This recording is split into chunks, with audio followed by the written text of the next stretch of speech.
अयोध्या के राम मंदिर में दान चोरी की खबर आप सबने सुनी है। 8 लोग गिरफ्तार हो चुके हैं।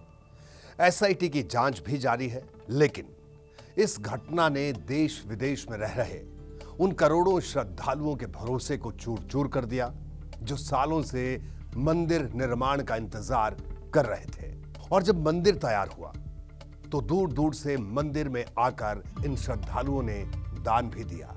इन्वेस्टिगेटर्स के मुताबिक 27 अप्रैल से 5 जून के बीच के फुटेज में करीब 70 घटनाएं कथित रूप से दर्ज हैं, जिनमें दिख रहा है कि नोटों की गिनती के वक्त हेराफेरी हुई है। चढ़ावा एक इकोनॉमिक एक्ट नहीं है, ये एक रिलेशनल एक्ट है। जब एक भक्त दान पात्र में 100 रुपए डालता है तो वो किसी संस्था को लोन नहीं दे रहा, किसी कंपनी में इन्वेस्ट नहीं कर रहा है, वो अपने और अपने ईस्ट के बीच एक रिश्ता सील कर रहा है। और उस रिश्ते का गवाह वो इंस्टीट्यूशन बन रहा है जो बीच में खड़ा है, यानी राम मंदिर ट्रस्ट।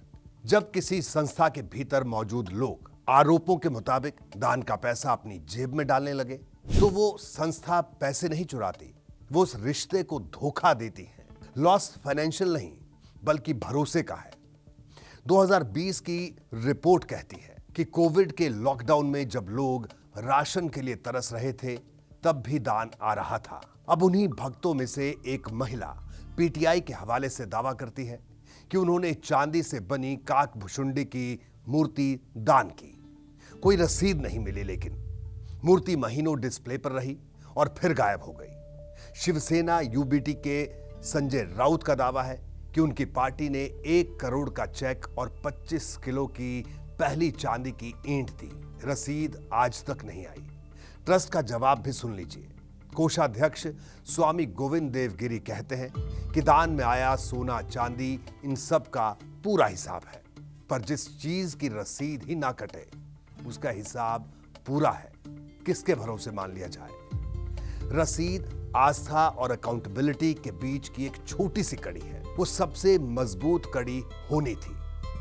ये कहना आसान है कि 8 चोर पकड़े गए, नैतिकता का पतन हो गया, लेकिन 14,500 रुपए महीने कमाने वाला क्लर्क का गड्डी से नोट खींचना लालच है, छोटी मोटी चोरी है, क्राइम है, मतलब घटियापन का सबसे सतही हिस्सा। लेकिन असली नैतिकता का सवाल कहीं और गहरा है, जो शुरू होता है इस फरमाइश से कि राम सिर्फ आस्था के ऑब्जेक्ट नहीं है, राम एक स्टैंडर्ड है, वो मर्यादा पुरुषोत्तम है, वो प्रतीक है धर्म, संयम, सत्यनिष्ठा का।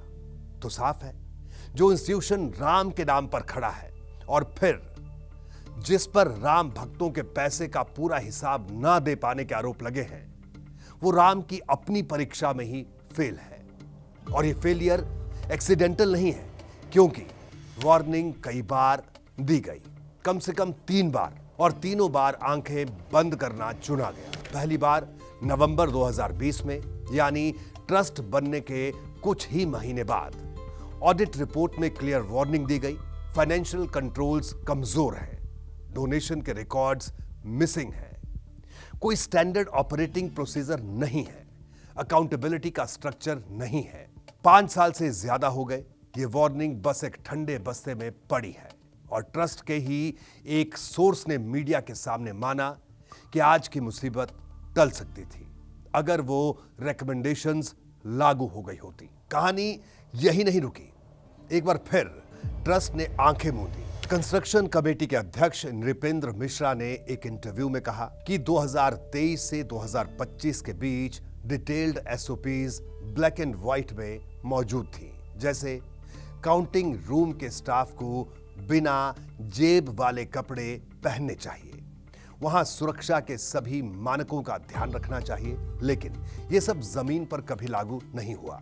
एसबीआई के इंटरनल सोर्सेस तो बता रहे हैं कि बैंक ने आधिकारिक खुलासे से करीब 3 महीने पहले वार्निंग दी थी कि कैश काउंटिंग में गड़बड़ी है और काउंटिंग करने वाले आउटसोर्स्ड स्टाफ को बदलने की सलाह भी उन्होंने दी थी, लेकिन कोई कार्रवाई नहीं हुई। बात साफ है, जो लापरवाही इतनी प्रेडिक्टेबल हो, वो एक्सीडेंटल नहीं, चॉइस है।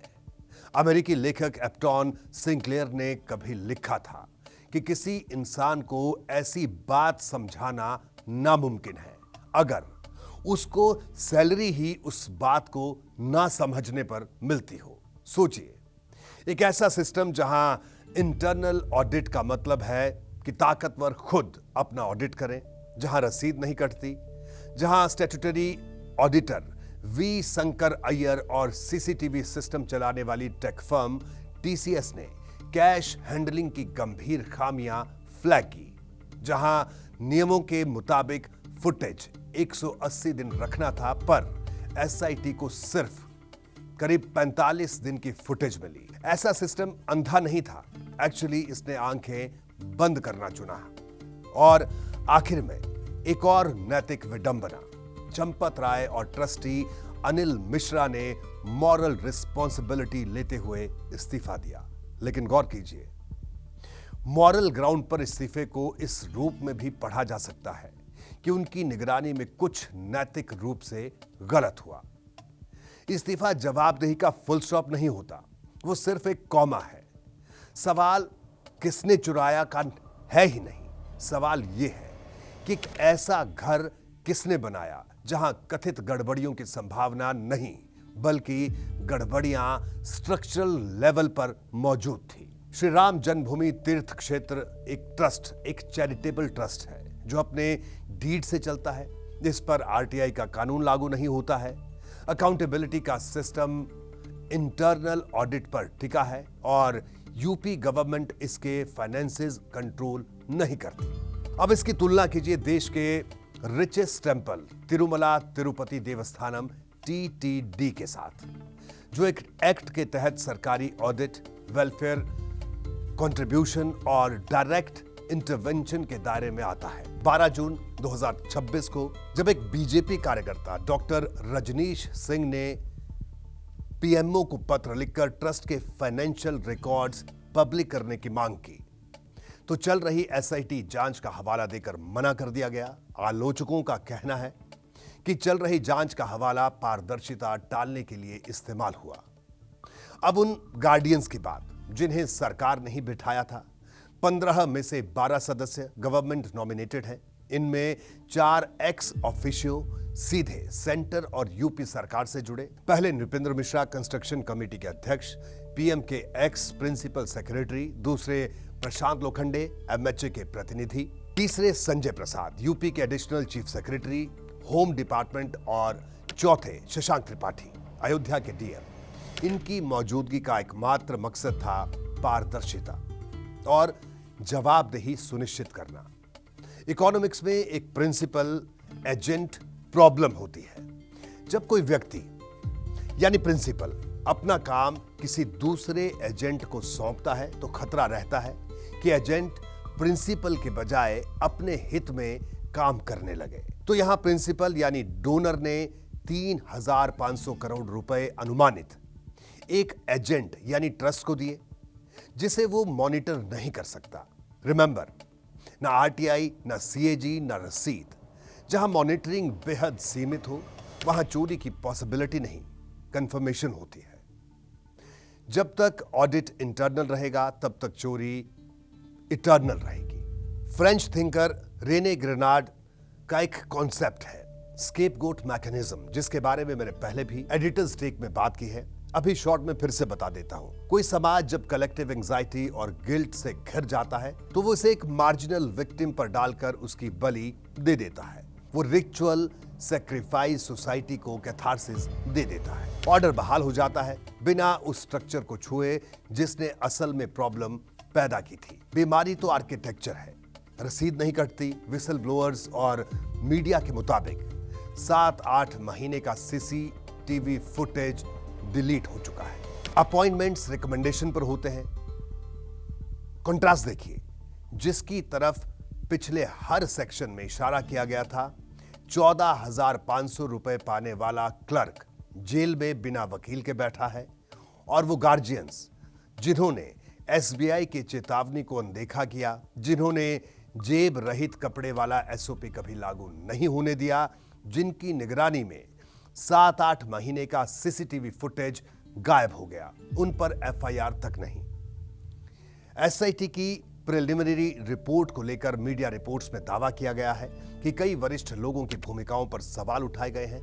हालांकि एफआईआर में अब तक सिर्फ कर्मचारी आरोपी हैं और ट्रस्ट के वरिष्ठ पदाधिकारियों पर कम से कम अभी तक कोई एफआईआर दर्ज नहीं हुई है। एफआईआर में सिर्फ एम्प्लॉइज हैं, एक भी ट्रस्टी नहीं।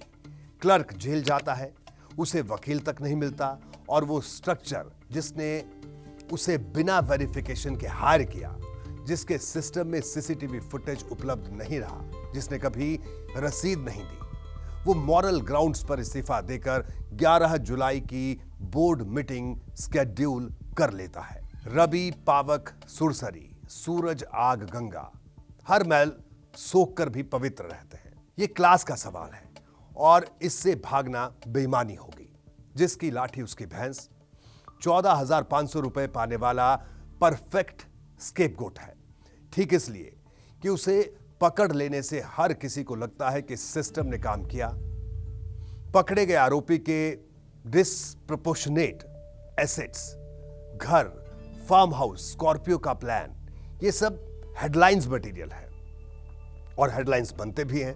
पर एक सिस्टम जो हमेशा सिर्फ 14,500 रुपए पाने वाले को ही पकड़ता है, वो क्लीन नहीं, कैमोफ्लेज हुआ है। छोटी मछली को सजा देना सिस्टम की जीत नहीं, उसका सबसे पुराना कारपेट है जिसके नीचे हमेशा से चीजें सरकाई जा रही हैं। राम भक्त का भरोसा चंपत राय पर नहीं था, अनिल मिश्रा पर नहीं था, उसका भरोसा राम पर था और वो भरोसा इस स्कैंडल से नहीं टूटेगा क्योंकि वो कभी इन इंस्टीट्यूशंस का था ही नहीं। लेकिन जिस इंस्टीट्यूशन ने उसे ट्रस्ट के रूप में होल्ड करने का दावा किया, अब उसका हिसाब होना है।